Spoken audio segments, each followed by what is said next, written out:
in the languid haze of a midday tryst with my boyfriend. A sudden violent thud echoed from the front door. I blinked, my eyes open, drowsy and content. Is someone knocking? But the man just nipped my earlobe, his voice a husky, intoxicating murmur. No, baby. You're just hearing things. Then, lines of text scrolled across my vision. Hey, suck you minus babe, maybe you should take a closer look at who's in bed with you. LMAO, the main character thinks his magical contract means HES the only one, but he has no idea he has an identical twin brother.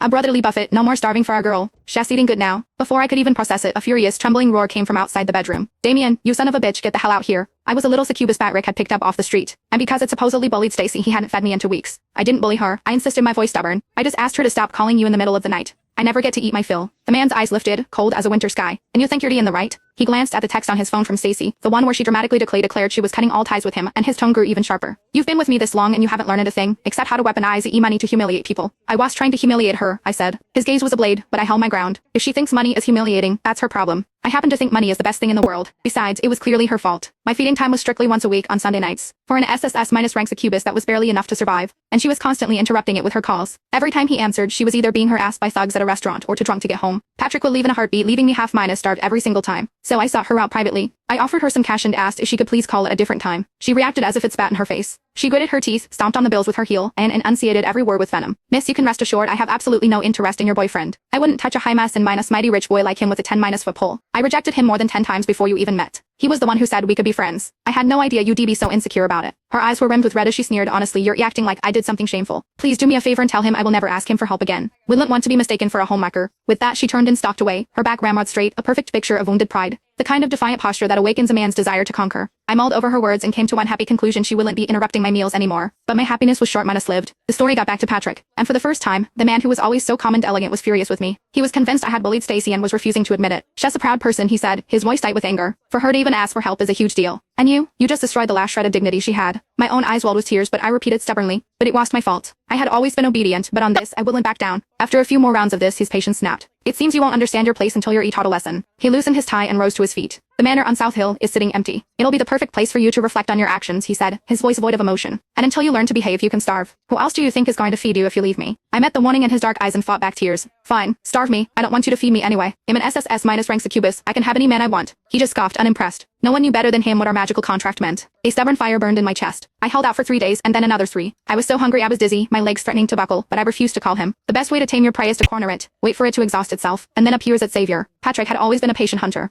The summer was a sweltering, humid affair punctuated by violent thunderstorms. On my 10th day locked in the manor, a storm broke. The wind howled and lightning tore across the sky. I curled into a tight ball on the sofa, burying my face in my knees, my body weak with fatigue. My tear-filled eyes kept darting toward the floor to ceiling windows. If Patrick showed up now, I thought I could bring myself to forgive him.